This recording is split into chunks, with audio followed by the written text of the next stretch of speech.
Okay, welcome to the pod at My Village. So where we're going to have fun talking all things My Village Ministries, family preservation, and the church's involvement in this important work. We're Phil and Mel, the co-directors of My Village Ministries, and we know nothing about running a podcast, right, but we know a little bit about family preservation. How you doing today, Mel? Pretty good. How many cups of coffee have you had? Too many. Too many. All right. Well, I'm still recovering from gallbladder surgery. Will be for the next 8 to 9 episodes. Yeah, fair. Yeah. But I'm alive, not Praise having a heart attack like I thought. So, little known fact, gallstones feel like a heart attack. Yeah. None of you wanted to know that. It really is. Is that your first surgery? It's my first surgery besides wisdom teeth. Yeah, which doesn't really count. Have you had a surgery? Oh, yeah. Yeah, I mean, you've seen my post-surgery. Yeah, if you don't know this, Phil post-anesthesia is one of the funniest things you'll ever see in your life. I actually become kind. It reveals my true identity. That's true.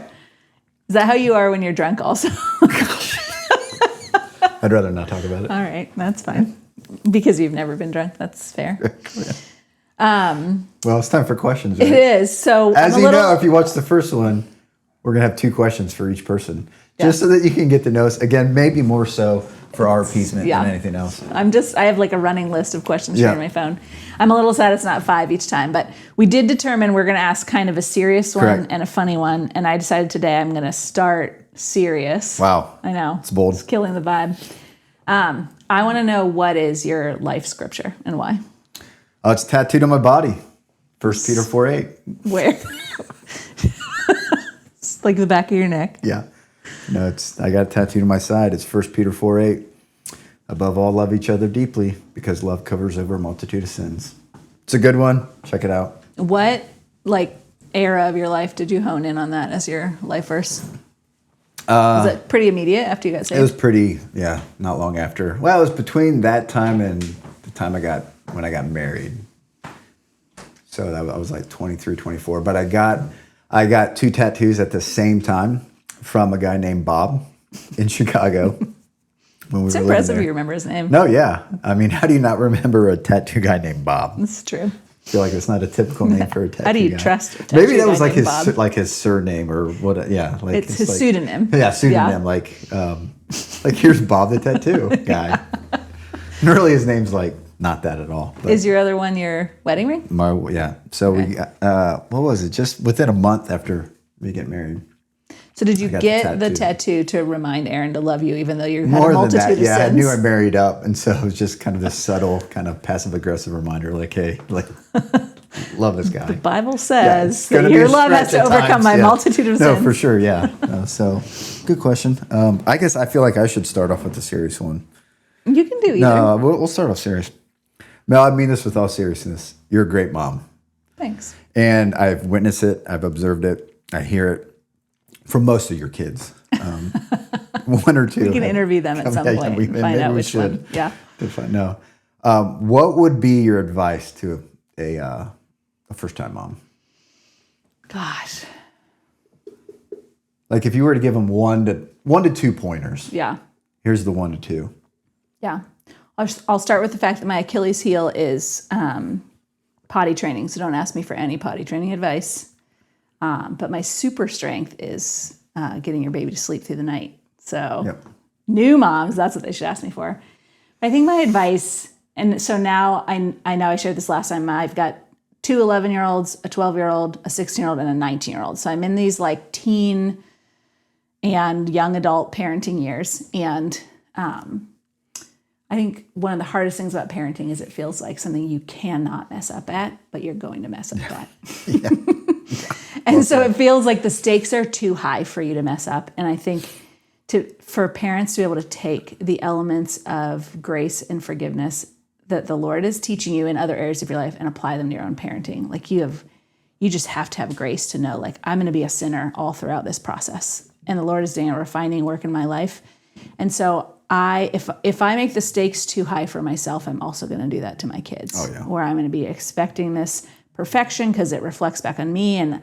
And I just think, probably some parents struggle with the opposite side of what I do, where they're, not hard on themselves, not hard on their kids. They're kind of like we're all just happy and Free existing. range parenting. Yeah. Yep. But I think I really struggled with being too hard on myself. And so probably my number one parenting advice is stay connected to the vine so that you can experience God's grace, because it's the only way to get through it. Amen. Well said. Thanks for saying I'm a good mom. Yep. I don't know if I was one this morning, but... Well, it's better to err and repair than never err at all. So true. If only you hadn't said that to me twice in the last 48 hours. I think I said that about your husband the first time. That's true. Okay. Jeff's a great father too, though. Yes, he is. What is your favorite Keanu Reeves movie and why? Wow. Speed, no doubt. Yes. Yeah. That's my favorite. Yeah. I actually was just talking.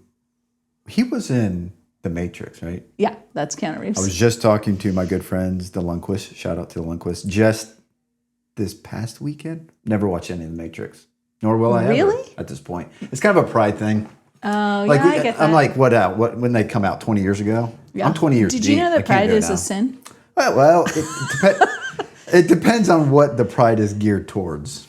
Really? I think that's. Can you cite chapter and verse? No, it's where you Second got that? Maccabee somewhere. I can't quite remember, but it's just fine. You'll find it. Okay, so why do you like Speed so much? Oh, it's just classic. It's simple yet edge of the seat. Like, you're not really sure how it's going to end. You think it's going. You think you have a read on how it's going to end, but not really. Yeah, there's like 3 intense moments with the same bad guy that they have to overcome. Yeah, like at the start, isn't there some kind of bomb thing? Correct. And then I there's think. the bus, but It's the been bus is not forever. the end. There's Correct. like another bomb later on a train. Yes. No, it's been forever since I've seen it, but Did you watch Speed 2 and enjoy it to the same extent? Speed 2, I did watch it. There's no way I enjoyed it as much as the first one. All right. So yeah, that's a good man. Keanu Reeves. Yeah. If you were a chip and you had to be dipped in something other than nacho cheese, what would you want to be dipped in? Oh my gosh. You do love nacho cheese. Yeah, I love Where's your favorite place? First I love off- all sauces and dips. Yeah, I know. That's part of the reason Which why I is ask you. part of the reason I needed a gallbladder. Why you needed to not have I'm your screwed now. Yeah, you do need. I guess you do need. Yeah. What are you gonna do if you could get nacho cheese from one place? Where would you get it from? Oh, I see. I really like. So you're saying specifically nacho cheese because Yes. chori queso is like God's elixir. Correct. But So it count that specifically- in that. Okay. Like you can't be dipped in that. Both of those. Nacho Okay, cheese right, and chili right. queso. But I really like the classic movie theater nacho Wow. cheese, or like you're at a Like stadium pump and they style. like pump it. Yeah. Wow. It's like the most fake ingredient you could possibly. yeah, it's it's they like melt some orange You're plastic. just drinking cholesterol. Is I think what you're doing. Oh, so many So yeah. So if so it's many not new theories that, and about you why I want- had to lose my and you want- gallbladder. So if you couldn't be dipped in that, what would you Okay, want to be dipped in? I as can't a be chip? dipped in any kind of cheese. Probably French onion dip. Wow. Specifically, I wouldn't guess that. There's a kind of potato chips at Kroger called prime rib and horseradish, Wow. Very specific. dipped in French onion dip. Wow. So I'll never be able to eat it again, but it was previous. It's the dip I would want to be dipped in as a chip. I've never heard of that combo. I've never heard of those chips.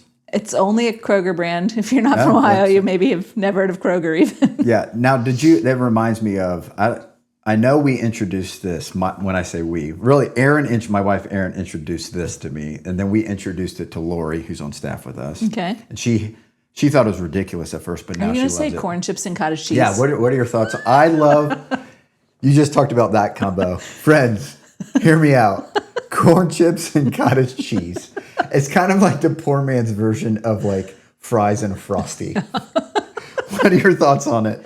I mean, I feel like just you saying corn chips and cottage cheese, I'm like, did you grow up in Plain City? Like, were there hay bales in your backyard? And cottage cheese, I noticed that one thing you're not supposed to start eating until you're like 57. But I absolutely love cottage cheese. It is wildly underrated. Yeah, cottage cheese is good. I can't, my daughter Lyra cannot eat cottage cheese because she's so grossed out by the fact that you can choose large curd or small curd. Curd just in itself Curd is a is- word that it's not a good few word. people should use. Yeah, we were at the store the other day and I thought she was standing right behind me. I said very loudly, should I go for the large curd? Turned around. She had walked away, but there was another lady standing behind me like, What is wrong with Why are you? you asking me about curds? All right. Well, there's really no way to segue into family preservation. Hard to recover from that. Maybe from here on out we should do funny questions first, maybe. so I'm not like crying from laughter. Yeah, it's good to mix it up. Yeah. So last time we talked a lot about kind of what is family preservation generally, and this is the pod at My Village. So we're going to talk a little bit more specifically about My Village Ministries, because that's where we are privileged to lead, our spot on the wall, if you will. So the mission of My Village Ministries is family preservation through biblical hospitality. I did not tell you I was going to do this ahead of time, but how did you like came up with that mission statement? Like what went into that? Good question. One of my beefs is with, it's not the right word I want to use, but I think you get what I'm getting at. It's an annoyance. It's a pet peeve, maybe, if you will. It's a weird one. But when mission statements of organizations are way too long. Yeah. 10 words or less. So we work with a lot of nonprofits now over the years, and I think we might have the shortest one I've ever heard. Yeah, praise the Lord. Family preservation through. It's a pride thing as well. Yeah. Another, Maccabees moment. Another Maccabees moment for sure. No, it simply describes what it is that we do. Yeah. Now, obviously, it takes a little bit more explanation because family preservation, I think, is a new thing to a lot of people.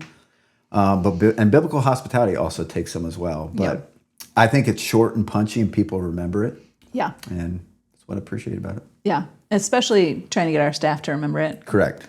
Because I don't think any of them can say the vision statement. No, none of them know. And maybe I'll even botch it a little bit. There's some articles in there that maybe I occasionally get wrong. If there was one staff member that you would put money on getting the vision statement right now, who would it be? Not Mandy. Well, that was going to be my next question. Who would not? Who would it not be? She would throw in Jews and Gentiles. She would. Like somehow Jews and Gentiles would get thrown into our vision statement. She would. Which, Mandy, that one's for you. Yeah, it would be Allie. Allie really likes to be perfect. Yeah, she is in so many ways. She might not know it off the top of her head right now, but if she knew you were going to ask her, she'd be studying a lot to prepare. Or if we asked it, and if we asked it of another staff, and she knew that it may come around to her to say it, she would meditate on it immediately, and somehow it would come to mind. So true. All right, what's our vision statement? It's to equip local churches to be the consistent caring community to isolated families in crisis. Okay, so that speaks really well to what we were talking about last time. We are really fighting against this social isolation. We talked about that being kind of the problem within the problem. Yep. And what's important, Mel, who is it that we serve? That vision statement speaks to it. Many people think it's who, but who is it really? Yeah, I mean, we got some big reactions to this past week. Yeah, oh yeah. I would say who it is we serve, and I would only say this because you taught me to say it, is the church. So most nonprofits and parachurch organizations are going to say they serve the vulnerable family, they serve the abused child, they serve the homeless man on the corner. But we actually say that we serve the church. Yeah. Because it is the church that God has called to serve the vulnerable. Yeah, a little bit of a hot take here. I have this conviction that there's the bride of Christ that God loves so much that is his vehicle to bring about change in the gospel in the world. Then there's the parachurch, which is not the same as the church, and I believe the parachurch needs to exist primarily to serve the church. Mm-hmm. We have these, as parachurches, I think we have this unique opportunity to bring something special and unique to the body that may be hard for them to live out. Mm-hmm. And so we're kind of this expert in a key area to serve them in that way. So ultimately our desire is to serve the church so that they can serve their families well. Yeah. Yeah, and it's not a blanket, we're serving the church just to serve the church. We have this end goal in mind of the church doing family preservation through biblical hospitality. But some of those like distinctives and being careful in your wording and your focus do really matter, and they can be the difference between a nonprofit or a mission heading off in a certain direction versus staying true to the course. Yeah. I'm going to ask you an ad-lib question here. Okay. Why do you think, or how do you see us having that lens shift our focus in what we do? And what's the benefit of us as a staff having that as a lens, of us predominantly serving the church?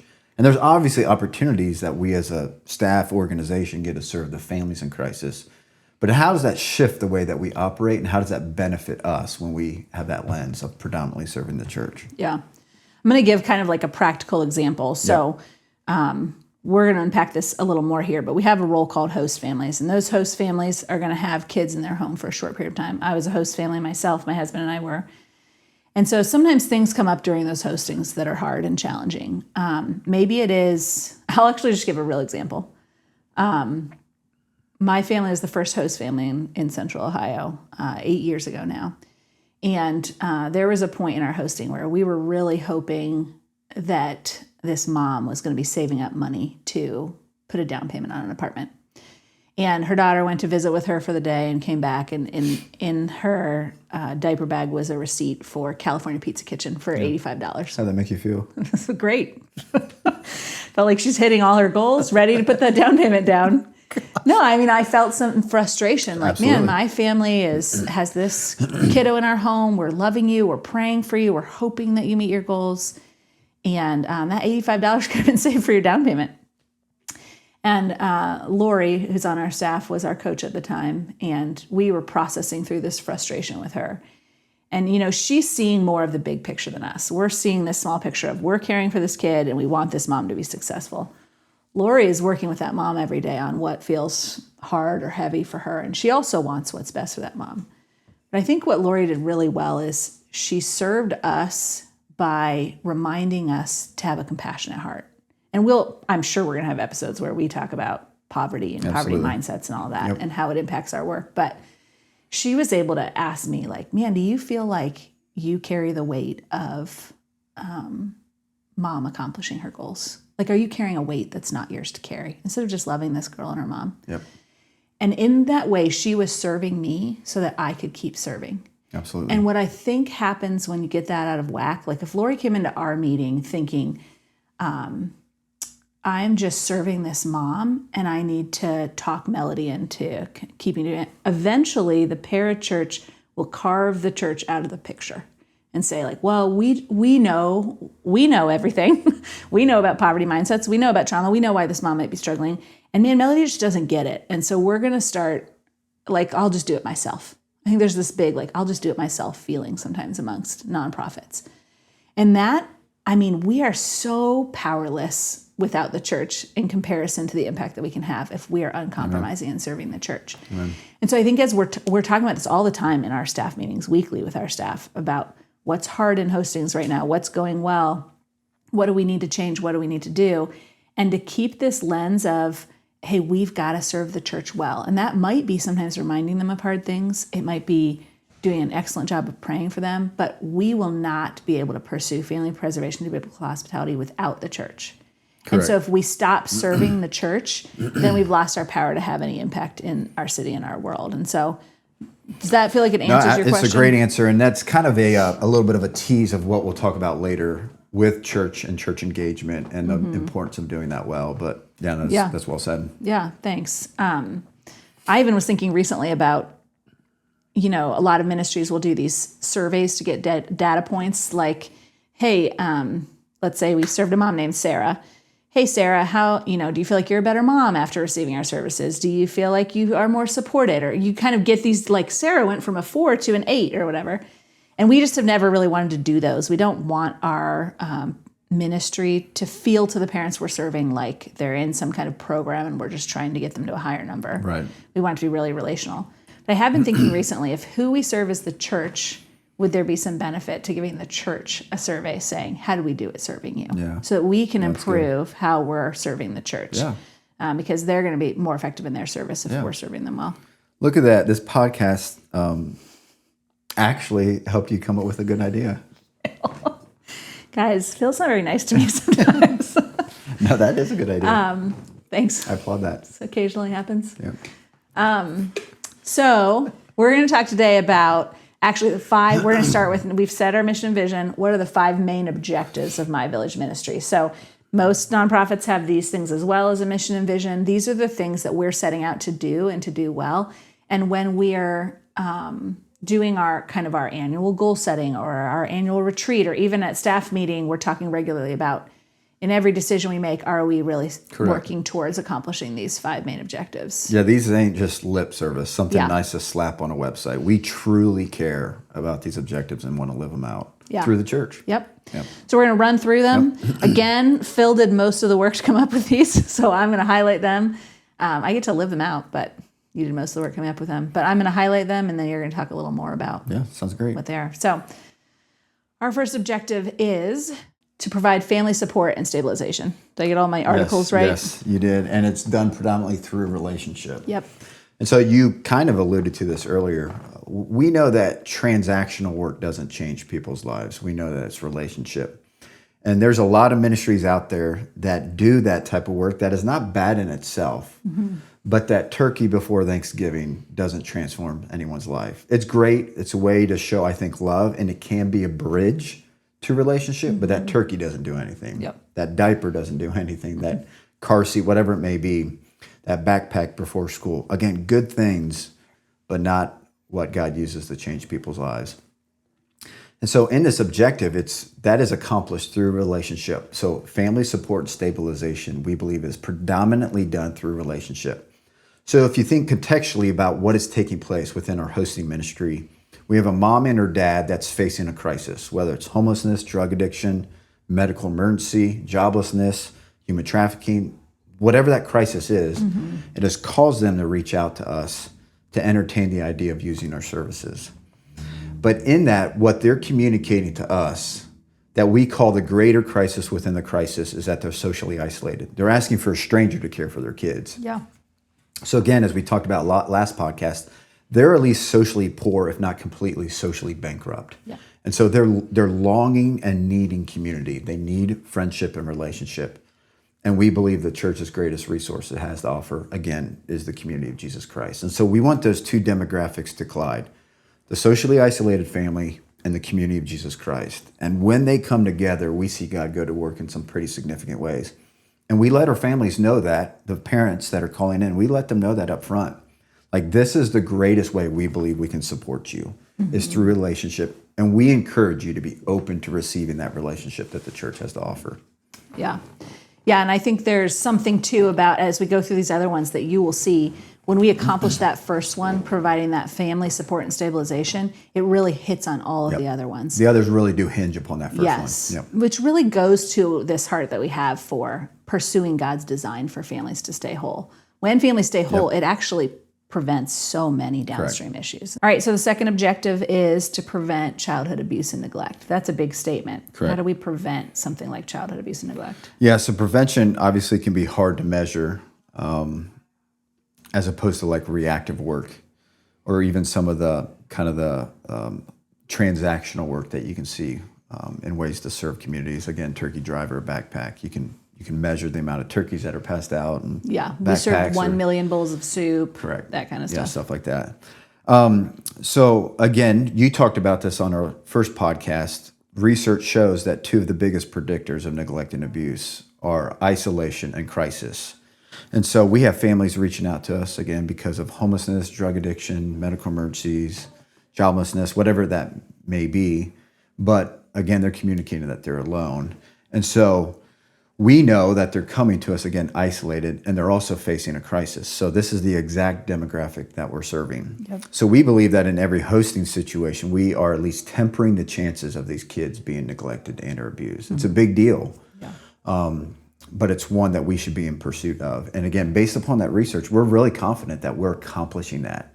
And numbers are pointing to that based upon what we're seeing here in Franklin County in regards to the amount of foster care placements that are taking place as opposed to when we first started. You mind just highlighting some of those statistics that we're seeing?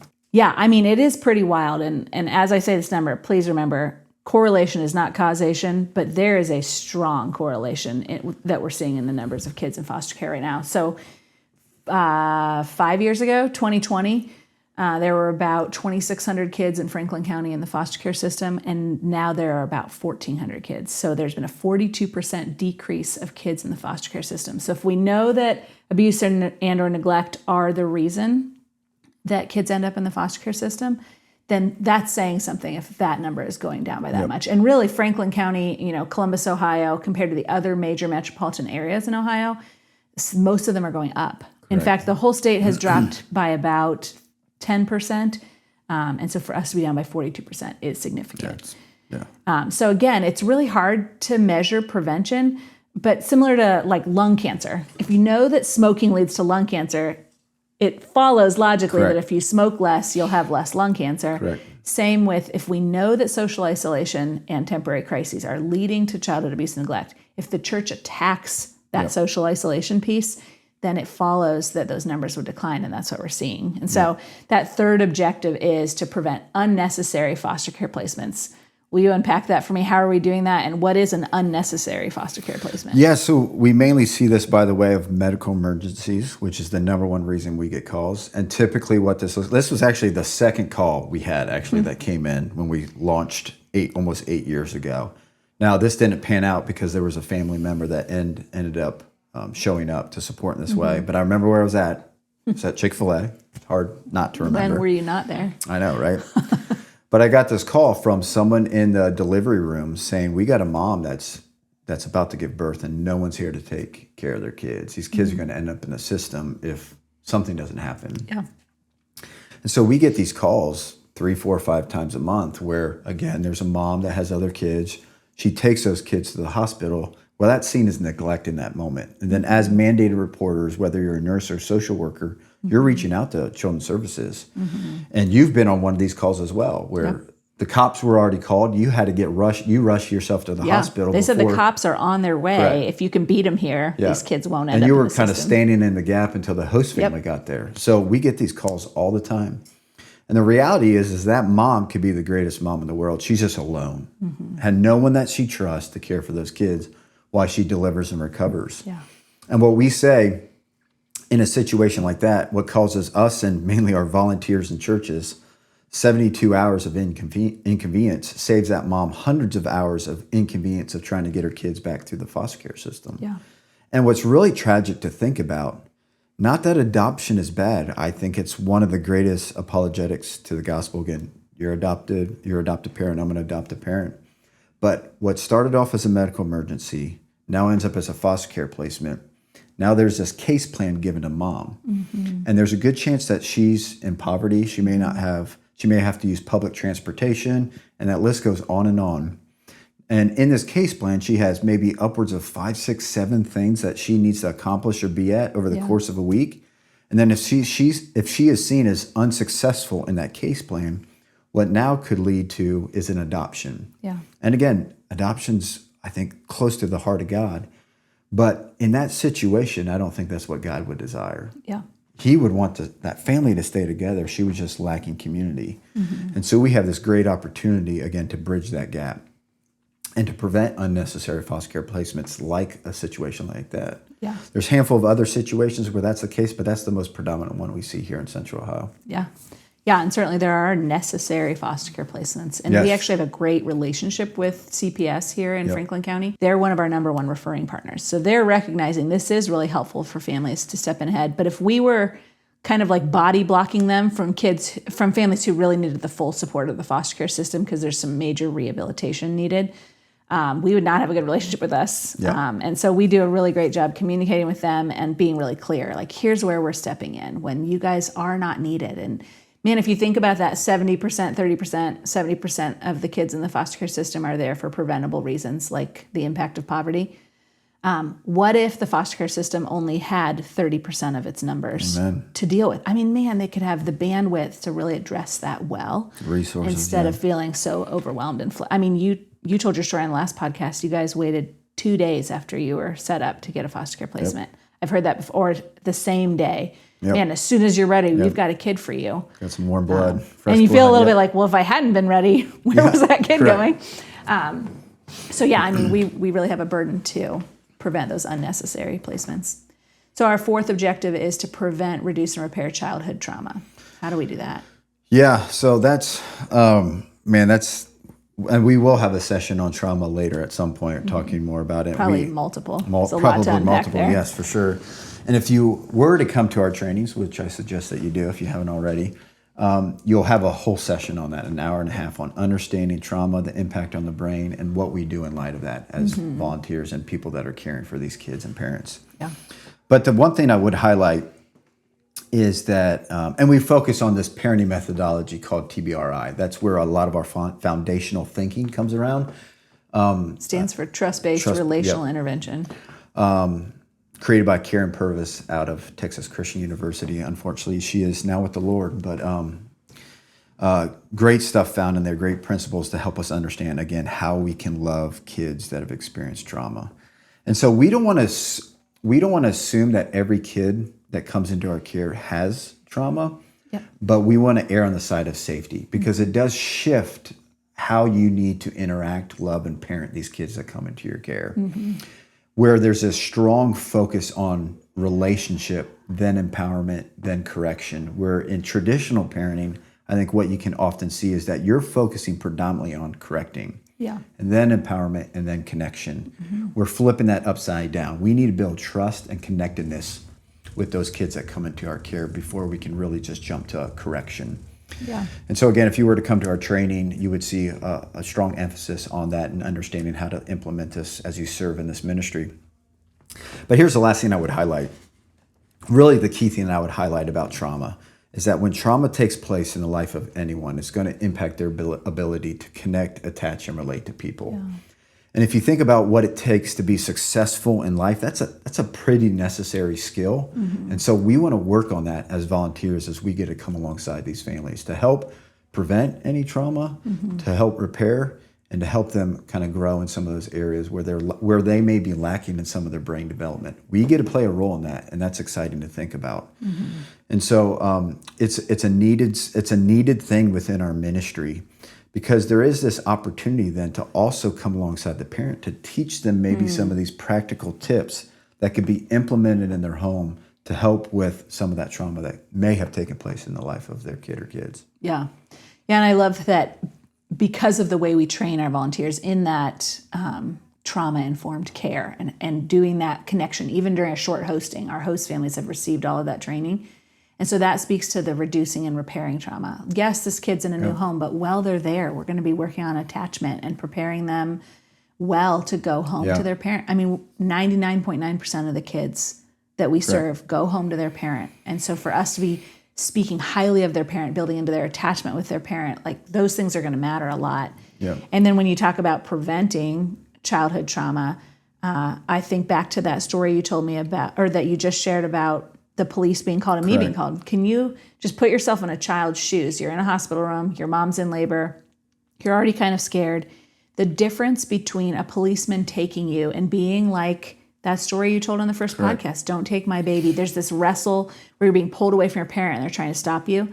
And then you're riding in a police car. The difference between that and going with a family and your mom is saying, hey, you can trust this family. It's okay. I agreed for you to go with them and I'm going to see you in 2 days. And we're going to FaceTime later tonight. The difference and the impact on that child's brain is significant. Vastly different. Yeah, vastly different. Yeah, it's, I mean, if you think about in foster care, we kind of compared what we do to foster care in the last one. Again, not that foster care is bad, it's reacting. But in foster care, you're being stripped from your home because of neglect and abuse, taken to a brand new home that with people you've never met, new smells, new sights, new sounds, new routine, and a million other things that make it hard for you. Oftentimes in our situations when a hosting gets set up, you have the luxury as a parent who's calling in to at least talk to this host family on the phone. Now, in emergent situations, that can't take place. But there's this opportunity then for this mom and or dad to tell to this kid, I trust where it is you're going. And that's a big deal. That's a reduction of trauma that could take place. What's also neat to think about, what research, this is fascinating. And this took, in the foster care system, they very early, like 20, 30 years ago, they really erred in this way, even 40 years ago, in their approach to some of how they handled placements. But what they've learned, which is just interesting, let's say we're handling a hosting situation where it's homelessness or drug addiction, where that kid's gonna be with that host family 3, 4, 6 months, maybe upwards of a year.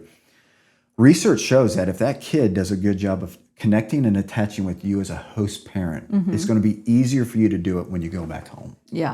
And so you may be tempted to think that we want to avoid some of that connection Yeah. Because it's going to be harder for them to go back home to their mom and or dad. Yeah, like tempted to almost keep a cold relationship with the kid. Because you don't want to make it harder for them when but research is showing it's actually easier for that kid to do that when they go back home. Yeah. So there's a significant role that we, again, get to play as volunteers, as churches, as we welcome in kids in these situations. Yeah, that's great. I don't think anyone can argue with that objective of preventing, reducing, or repairing childhood trauma. If they do, get off the podcast. There's like one person listening, and now they're gone. Well, yeah. So our fifth main objective. We don't hate you. We love you, but we hope that you change your mind. Our fifth main objective is to provide holistic care. Now, holistic care could mean like a lot of heebie-jeebie things right now. Yeah. So what do we mean when we say that? Yeah, it's kind of this general sweeping statement, but really what we want to catch in this is the spiritual piece. So we are very confident that we're going to meet the relational needs. Again, they're coming to us more than likely socially bankrupt. They're lacking community. The family of God is welcoming them in. So we know we're going to meet relational needs. From time to time, we're going to meet or help meet some of the material needs, whether it's help them find housing or a job, whatever it may be. Sometimes we may help out with some other types of assistance, like rent assistance, but that's going to be filtered in a way that's empowering. So we're going to meet some of those needs as well. But we ultimately want to meet the spiritual need. And so we are huge on gospel proclamation. Yep. We know that we're going to love well, but we want to proclaim well. And we believe that if the Great Commission and the Great Commandment is being lived out simultaneously through the church, that we see the kingdom of God move forward in some powerful ways. And so we are not just exhorting, but we have an expectation of our churches and volunteers to proclaim the gospel in every single hosting situation. Helping that mom and her dad get that job or that house is great, but to some degree, it's all in vain if we're not proclaiming the gospel. Yeah. And so, again, there's this community of Christ followers that is this great resource that is being offered them. But what is also being offered and being proclaimed is the gospel of Jesus Christ. Yeah. And so when that is done, again, well and simultaneously, we think we're ultimately accomplishing the greatest thing that we can do is them hearing the gospel. Yeah, which is a great definition for holistic care. It's not we have incense and make sure that you we might. Some host families. Yeah. No, it's the spiritual aspect. Correct.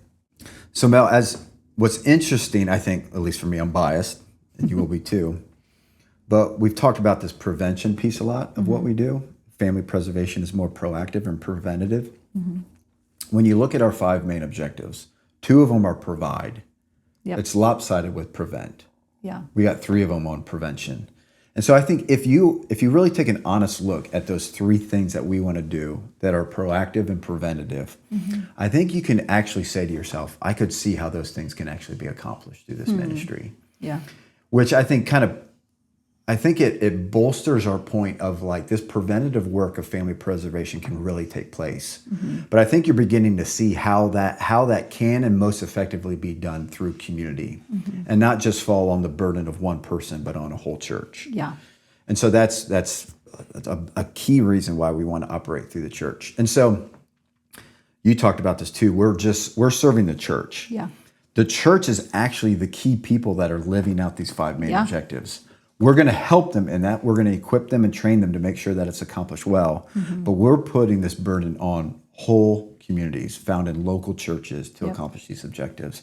And again, I think if you were to take an honest look and really think through those 5 objectives, 3 of those are prevention. And I think you can honestly say, I think there's a chance for us to be preventative in this work of family preservation. Yeah. Yeah. I mean, we are watching numbers respond to what we're playing out, and it is no longer a theory. Yeah, it's not a theory. We're seeing it. We're seeing it take place in numbers. Yep. Yeah. Yeah, which is really exciting. So as we think about this whole, how the church is going to do this, we still want to fill in some gaps for people, right? So we actually have roles within each of our church partnerships, which I'll start by saying we have about 30 partnerships here in the city of Columbus and a little bit of the outskirts, so Central Ohio. We're always wanting to grow that. But church partnership looks a really specific way for us. We have roles that we're asking them to fill, and they are not a church partner if they don't fill those roles. And so We're super thankful for churches that help support us financially. We definitely need that. But church partnership means you filled these roles at your church. Correct. And so we're going to walk through those right now. Feel free to interrupt me or call out if I'm doing things not in order, because you know more than me. So no, I don't. So I will say, just because we've highlighted as kind of the primary way that we're serving families is by hosting their kids for a short period of time. So the role most people know is the host family. That is the most similar to a foster family. It's a family. It can be a single or a married couple who says, I'm willing to host kids in my home for a short period of time. All kinds of training, background checks, caution that we provide for that role, because that's the front line, man. We're not going to send kids to a host family that we don't believe is safe and appropriate and gonna provide a good spot for those kids. But host families host kids in their home for a short period of time while parents get their feet back on the ground. So during a hosting, that host family who's got the kids in their home, man, they're really counting on this role we call a community coach to walk alongside that parent well. So community coach is also a volunteer in the church. They are going to be a parent ally, a mentor, a cheerleader for that parent. Depending on the situation they're going through, they could be doing anything from helping them fill out an application for food stamps all the way to showing up at a court date with them or just sitting down to get coffee, talk about your goals, pray for them, send them scriptures. So you're really just kind of this parent's cheerleader. And at the same time, you're actually then checking in on the host family and seeing, hey, how are things going in the home? Do you have any needs from the church? Are there any behavioral things coming up that you're struggling with? And so the community coach is almost like this liaison between the host family and the referring family, and so that everybody can stay really strongly connected. And that parent has a much greater chance of reaching their goals because they have this coach walking alongside them. Then we have this overhead role in the church. It's called the ministry lead, and we prefer this to be a team of 2 to 4 people that are working together to be the voice for the ministry in the church. And so they are recruiting new volunteers to go to training. They are making sure that during a hosting, everybody is really well supported. So we often are doing meal trains for the host family while they have kids in their home. We're doing, people are dropping off, man, I don't have a 2-year-old, so I need 2-year-old little girl toys at my house or clothing. And so what we want the host family to be able to say is, I was not hosting alone, my church was hosting. Mm. And the ministry lead team does that really well. They're overseeing the ministry, and then they're also minutely getting into the details of, is each hosting supported well? Then we have a role called the care community, and that's who the ministry lead is mobilizing. So the care community can be anyone and everyone from your church who's willing to bring a meal, who's willing to drop off clothes, who's willing to take a turn praying over that family. They might come over and babysit for the host family so that they can get a date night during their hosting. There's all kinds of ways churches can be creative with this, not just in serving the host family, but although that's their first primary role, but also be creative in how you're serving that referring parent. You might have someone in your church who's great at building a budget, and they're willing to sit down with a single mom and help her build a budget. You might have someone in your church who knows how to do an oil change. They can come to my house and do an oil change for me. No, there's giftings that we are blessed with inside of a church body that somebody who's socially isolated, man, it's just going to blow their mind. And so watching the church come alive in this way, where each person's able to use their giftings to bless the host family and the referring family during the hostings is really special.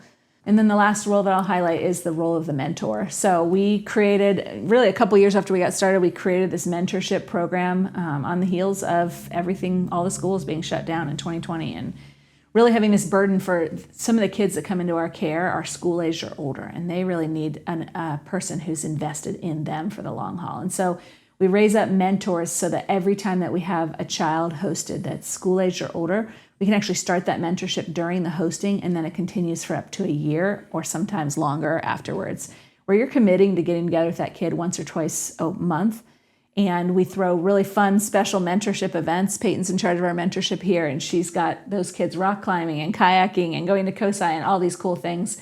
And man, the gospel is shared every single time with those kids. And so we really see in our churches, when these 5 roles are working together well, then this family, this one isolated family that needed a hosting maybe for their one kid, man, now they know like maybe 10 people in the church. And so when they show up on a Sunday, it's no longer weird. And the people in the church, the coach and the host family and the ministry leads, they know how to work together really well because they were already in a community with one another. And so we are pretty uncompromising in saying we're going to raise up churches as a whole body with all of these roles filled instead of, Joe Smith lives over on that side of town and he's a believer and he's willing to help, and Mary Jane lives on that side of town, and I'm the worst at thinking of names.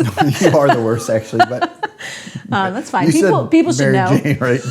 I did. Yeah. Yeah. So we really want to see whole communities rally around these families. So we've been really specific. I'm sure we'll go into unpacking and telling stories more about all those roles, but. No, I think what would be important for you to communicate too is what's the touch point between my village, us as a staff, as an organization, and the church? Yeah. So on our staff, we have a role called a community coach supervisor. Those supervisors do a lot of work behind the scenes as we're getting hosting started, including monitoring the referral line and being part of training and all kinds of things. But their number one role is they're going to supervise every single hosting situation. So they're actually leading those community coaches inside of each church as they walk through coaching that hosting. And so there will be somebody on staff that a host family or a coach can reach out to and say, hey, we're having trouble with this or that, or we're new in this role, we don't know how to do intake paperwork yet, or whatever the need might be. There are supervisors on our staff that have very limited ratios. We're not assigning 40 cases to a supervisor at once, and then we're too overwhelmed to help anybody very personally or specifically. Even our full-time supervisors don't take more than 5 hostings at a time, so that they can really focus in with each family and each situation, so that the church feels, again, we're serving the church. So does the church feel really well supported in the work that they're doing for this vulnerable family? Yeah, good stuff. Good breakdown. Yeah. Yeah. I think probably one other thing for people to understand really well is, how do we get the families? Like, how do we find these families that we're serving? And so this is, I feel like, why you first hired me. One of the things that you were hoping would not be on your plate anymore, because you were so heavily doing church engagement. And we kind of laughingly talk about these as supply and demand. So the church, in order to do this ministry, you need the church to be serving, and then you need the families to serve. So that's kind of the supply and demand of family preservation and child hosting. So I do a lot of work with referring partnerships. Now I'm raising up Dana, who's doing an even better job than I was on our team, to do these referring partnership relationships. And referring partners are really, to break it down, it's anybody in our city who's interacting with vulnerable families. It's a nurse at a hospital, it's a caseworker in a homeless shelter, it's the leader of an addiction recovery program. So it's anyone and everyone who is going to interface with vulnerable families in our city. And as they are seeing these families, there's kind of this status quo for how we've served families. And it was, maybe there's some services in town, and then there's this wait until we see childhood abuse and neglect and we report it. And so beyond just having our flyer and our phone number there for them, we are really working to educate the entire system on the power of prevention. Yep. And how, if they are able to highlight for these families that there's a program out there that could host your kids before foster care takes them away, then that's going to make a big difference in building trust with those families. Because if you're sitting, let's say you work at a pregnancy center, you've got a mom in your office who's talking about this new pregnancy and how she's not sure what she's going to do when she goes to give birth. You've already built some trust with that mom. She's sharing her life story with you. She identifies that you're someone she trusts. She might not know who My Village Ministries is at all. And so there's this really important role that our referring partnerships play in trusting us, because they're going to be able to transfer that trust to the family that's sitting in front of them. And so we're counting on the nurses in the hospital who are willing to call us instead of the cops. Yeah. And we're counting on addiction recovery centers saying, hey, we want you to get healthy from your addiction, and you don't have to lose your kid to the system. There's a program that can do it, that can host your kids instead. And we really couldn't do it without those referring partnerships. And so as much as we're relentlessly pursuing new church partnerships, we're also relentlessly pursuing the community partnerships, so that people are regularly talking about us and referring families. Because again, that 70% number, that's not going to come out of nowhere. People are going to keep doing the status quo unless we can change the conversation in some ways, where even outside the church, the community and the families who need served are talking and thinking in this prevention, preservation way. Yeah, no, it's good. One thing I love too, that I think you would attest to, that we've seen growth into over the years, is us now not just using them as a referring source, but also we're finding ways to collaborate and do this work together. Yes. Collectively, in unity. pregnancy care centers being one of the biggest ways that we see that taking place. And we're currently working for Columbus on how we do this even better, on how we collaborate well with those that are in the family preservation space. Yeah. Yeah, I mean, and we cross-refer too. And we have some addiction recovery places here in Columbus that maybe a family calls us first before they even know that they're willing. They want to kind of hear what we have to say first. And we're going to be able to say like, hey, here's 2 or 3 places that we know are going to treat you really well, that really offer high quality services.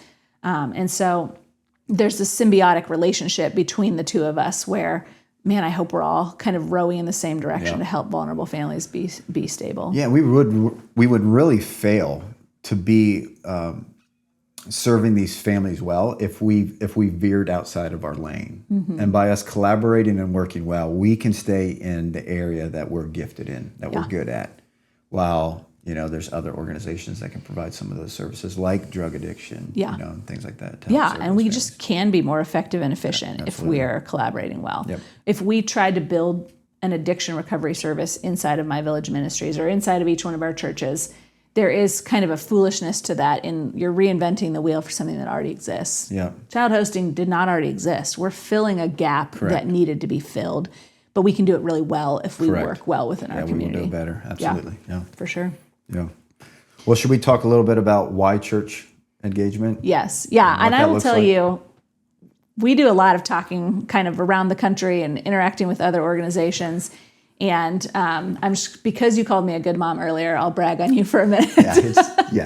I think Phil Krause does church engagement like nobody I've ever met. And I think one of the number one things I learned from you when I came on staff, because I would say my temptation would be, let's go faster. Let's cut some corners and go faster. Like, I'm going to do a lot, but I'm not going to do it well. And you are unafraid to say no and to be really uncompromising in what it looks like to engage with the church. And I think that has led to a strong foundation that now we're getting to experience kind of this really healthy growth from, because we don't have this tiny little shaky foundation. We have this uncompromising church engagement foundation. So I'd love for you to unpack, why do we work through the church? Who does the church need to be? Anything you want to share? No, I appreciate that obligatory compliment. I'll say something mean later. Please do. It's just to even out our friendship. So we will undoubtedly have other podcasts talking about church engagement, kind of the philosophy, the missiology behind it, kind of the whys, the whats, the hows. So I'm just going to highlight a few things here.